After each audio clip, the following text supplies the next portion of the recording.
Inspector Azhar का जब phone आया और अब्बू जान ने जब फोन उठाया तो उन्हें जैसे ही खबर मिली कि उनका एक्सीडेंट हो गया है जामिन और रुबीना पुप्पो का, तो अब्बू और सारे लोग भागते भागते अस्पताल की ओर गए। जैसे ही वो अस्पताल पहुंचे तो वहां पर उन्होंने जो मंजर सुना और जो इंस्पेक्टर अजहर ने उन्हें बताया, वो सुनकर सब लोगों के हाथ पैर ठंडे पड़ गए। इंस्पेक्टर अजहर ने बताया कि आपके भतीजे और आपकी बहन दोनों अपनी कार ड्राइव करते हुए आ रहे थे, तभी अचानक एक रास्ते में ट्रक खराब हो गया और वो सरियों से भरा हुआ ट्रक था और आपकी बहन की गाड़ी उसमें जाकर घुस गई, जिससे जामिन जो था उसके तो सीने के आर पार कई सरिये हो गए और आपकी बहन भी अच्छी खासी घायल हो गई। मगर दुख की बात यह है कि जामिन तो स्पॉट पर ही इंतकाल कर गया और वो ऐसे सफर पर चले गया जहां से वो वापस नहीं आएगा।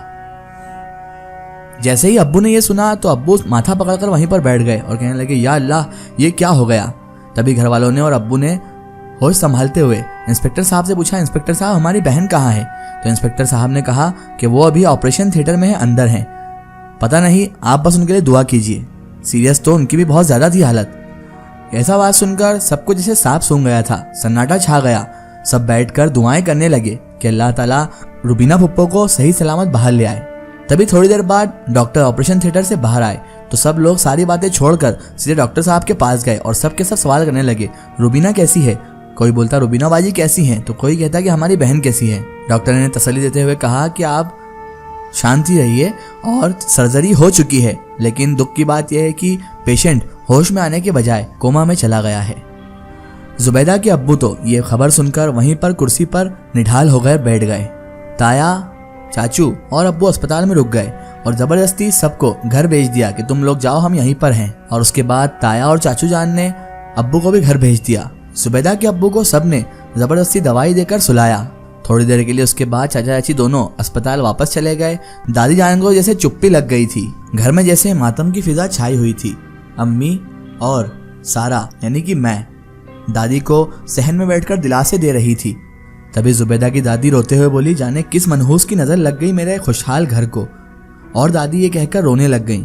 उन्हें देखकर सारा और जुबैदा की अम्मी भी फूट फूट कर रोने लगी। रोते रोते वो लोग चौंक गए और एकदम खड़े हो गए, क्योंकि सहन में धमाके से एक बड़ा सा पत्थर आकर गिरा।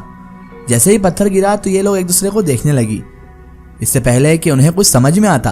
तभी अचानक सहन में उसी पत्थरों की बरसात शुरू हो गई। एक के बाद एक पत्थर गिरने लगे। उसके बाद तो मानो ये लगा जैसे छत पर भूचाल आ गया है। ऐसा लग रहा था मानो जैसे कोई बड़ी बड़ी चीजों को इधर से उधर पटक कर उछाल कर पटक रहा हो। वो लोग सहम कर एक दीवार से जा चिपक गए और दादी जान के मुंह से निकला, या अल्लाह रहम कर, हमें इस आफत से बचा। तभी अम्मी जान ने फिक्रमंदी से कहा, सारा बेटा जाकर अपनी बहन जुबैदा को तो देखो, कहीं वो उठ ना गई हो नींद से। तभी सारा फौरन जुबैदा के कमरे में गई। तभी वहां से चीख की आवाज आई और सारा जुबैदा के कमरे में से चीखती हुई भागकर बाहर आई और वो बोली, अम्मी जुबैदा तो कमरे में ही नहीं है। तभी उसकी अम्मी ने कहा, मेरी बच्ची कहाँ चले गई वो। तभी एकदम से छत पर से मर्दाना कह कहे यानी हंसने की आवाज सुनाई देने लगी। तीनों की निगाहें जैसे ही ऊपर उठी तो तीनों के मुंह खुले के खुले रह गए, क्योंकि छत की मुंडेर पर यानी कि वो जो दीवार होती है आइट साइड, उस पर जुबैदा हाथ छोड़े खड़ी हुई थी और मर्दाना कह कहे उसके ही मुंह से निकल रहे थे। बाल उसके ऊपर हवा में उछल रहे थे और आंखों की पंखड़ी पर शोले बरस रहे थे। तभी जुबैदा की अम्मी यह हालत देखकर फट पड़ी और कहने लगी, कौन है तू और तू क्या चाहता है, तेरी मंशा क्या है।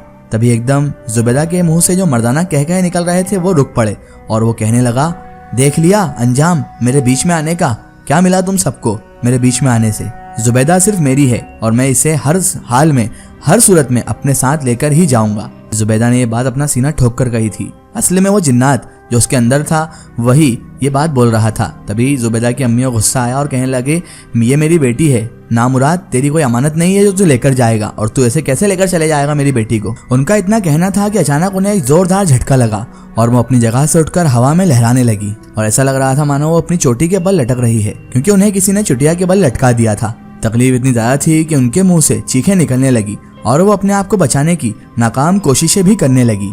तभी एकदम दादी ने यह सब हालत देखकर कलाम इलाही का विर्द करना शुरू कर दिया। अभी एक लम्हा भी ना गुजरा था, कलाम इलाही के दम से जुबैदा की अम्मी एकदम से नीचे आ गई। सारा ने जब भी अचानक ऊपर देखा तो जुबैदा छत की मुंडेर से भी गायब हो चुकी थी। तभी सारा ने अपनी अम्मी जान से पूछा, अम्मी जान आप ठीक तो है ना। तो अम्मी जान ने कहा, सारा बेटा मुझे छोड़ो, अपनी बहन को देखो वो कहाँ गया उसे मनहूस लेकर। अम्मी ने अपना सर पकड़ लिया। उसके बाद सारा डरते डरते ऊपर की ओर गई। जैसे ही सारा छत पर गई तो उसने देखा कि जुबैदा तो छत पर बेहोश पड़ी हुई थी। सारा धीरे धीरे कलामे इलाही की तिलावत करते हुए जुबैदा के पास गई और उसका उसे नीचे लेकर आ गई।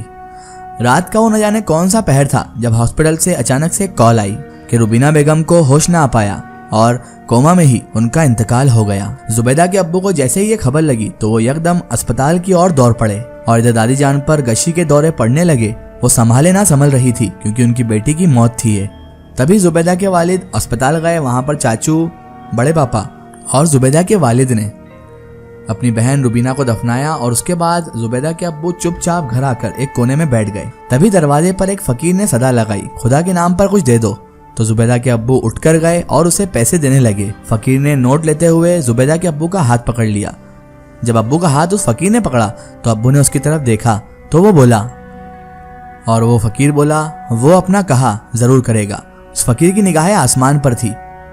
यकदम जुबैदा के अब्बू को एक झटका लगा और वो वजू करके सीधे मस्जिद की तरफ चले गए। जुबैदा के अब्बू का दिल बहुत ज्यादा टूट चुका था। उनका दिल डूब रहा था। उनके सारे प्यारे एक एक करके उनसे दूर जा रहे थे क्योंकि उनके घर में अब 3 इंतकाल हो चुके थे जिससे वो बहुत ज्यादा टूट गए थे। एक तो था उनका खुद का बेटा, एक उनकी खुद की बहन और एक सग्गा भतीजा जो इस दुनिया फानी से जा चुके थे, और वो भी सिर्फ और सिर्फ उस जिन्नात की वजह से। इन सब मौतों के पीछे वही जिन्नात था जो जुबैदा पर आशिक हो चुका था और उसके जिस्म पर सवार था। लेकिन वो करते भी क्या, जुबैदा के अब्बू बहुत ज़्यादा बेबस भी थे। वो मस्जिद जाकर अल्लाह तबारक व तआला के आगे सजदा रेज हो गए और वो वहाँ जाकर दुआएं करने लगे कि अल्लाह मुझे इस मुसीबत से बचा, मेरी जुबैदा को इस आफत, इस मुसीबत से निकाल दे। आज मैं तुझसे अपनी बच्ची के लिए इस अजाब से निजात मांगने आया हूँ। मेरी हिम्मत अब टूट चुकी है। उन्होंने अपने रब के आगे अपने दिल को खोलकर रख दिया। सारी परेशानी, सारी मुसीबत अपने रब को बयान कर दी और अपने दिल का सारा हाल उसके सामने रख दिया। वो मुसलसल रोए जा रहे थे और उनकी जाए नमाज जहाँ पर वो नमाज पढ़ रहे थे वो पूरी तरह उनकी आंसुओं से भीग चुकी थी। उन्हें रोते हुए कितना वक्त बीत गया था ये तो उनको भी इल्म नहीं था। उन्हें मस्जिद में रहते हुए बहुत टाइम हो चुका था। तभी उनके शानों पर, उनके कंधे पर किसी ने आहिस्ता से हाथ रखा। वो धीरे धीरे उठने लगे। उनसे उठा भी नहीं जा रहा था और वो बरसों के बीमार भी लग रहे थे। जुबैदा के अब्बू का चेहरा, दाढ़ी और जानामाज आंसुओं से भीग चुके थे। उन्होंने जैसे ही निगाह ऊपर की तो देखा कि वो मस्जिद के इमाम साहब थे जिन्होंने उनके कंधे पर हाथ रखा था। तभी इमाम साहब कहने लगे, जनाब मैं आपसे माफी चाहता हूँ, आपको इस तरह परेशान करके उठाया मैंने, मगर मैं काफी देर से जनाब आप ही को देख रहा हूँ और आपको इस हाल में देखकर मुझसे रहा न गया, इसलिए मैंने आपको उठाना ही सही समझा। दरअसल आपकी परेशानी मुझे बर्दाश्त नहीं हो रही। इमाम साहब ने बड़े प्यार से जुबैदा के अब्बू से कहा। तभी जुबैदा के अब्बू बोले, मैं बहुत बड़ी मुश्किल में हूँ मौलवी साहब। तभी इमाम साहब ने कहा, जनाब आप यहाँ से उठिए और मेरे साथ आइए। इमाम साहब ने इतना कहा और जुबैदा के अब्बू को उसके बाद अपने हुजरे में ले गए। उन्होंने जुबैदा के अब्बू को बिठाया, पानी दिया और कहने लगे, अब आप बताइए मुझे आपकी परेशानी क्या है। उन्होंने जब इतना पूछा तो जुबैदा के वालिद साहब ने सारी बात और सारा किस्सा और सारी उनकी परेशानी मौलवी साहब के सामने बयान कर दी। पूरी बात तफसील से सुनने के बाद वो इमाम साहब कहने लगे, जनाब आप बिल्कुल परेशान ना हो, हर मुश्किल का हल होता है। बस अल्लाह से मदद मांगकर हम उस हल को तलाशने की कोशिश करें तो सारी मुश्किलें आसान हो जाती हैं और ये मुश्किल भी उसी तरह आसान होगी। आप तो एक काम कीजिए, एक कागज पर बच्ची और उसकी वालिदा का नाम लिखकर मुझे दे दीजिए। हो सकता है मैं आपके किसी काम आ सकूं, आप 2-3 दिन बाद तशरीफ लाइएगा वापस से। जुबैदा के वालिद का इतना सुनना था तो जुबैदा के वालिद ने जल्दी से जुबैदा और उसकी वालिदा का नाम कागज पर लिखकर उन मौलवी साहब को दे दिया और उसके बाद वो घर आ गए। इसका एक स्टोरी हम देखेंगे इसके अगले पार्ट में।